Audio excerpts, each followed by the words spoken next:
आम्ही मल्ल्या देशातून आलो आहोत.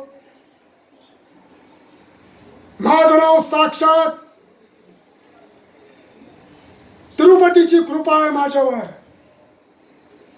मी फक्त आणि फक्त नतमस्तक होतो तिरुपती बालाजी समोरच.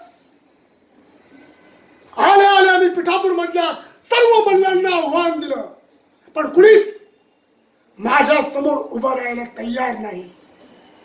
अरे तुम्ही असं करा, मला शरणपत्र लिहून द्या, म्हणजे मी माझं विजय पत्रकार घेऊन पुढच्या गावाला जायला मोकळा. काय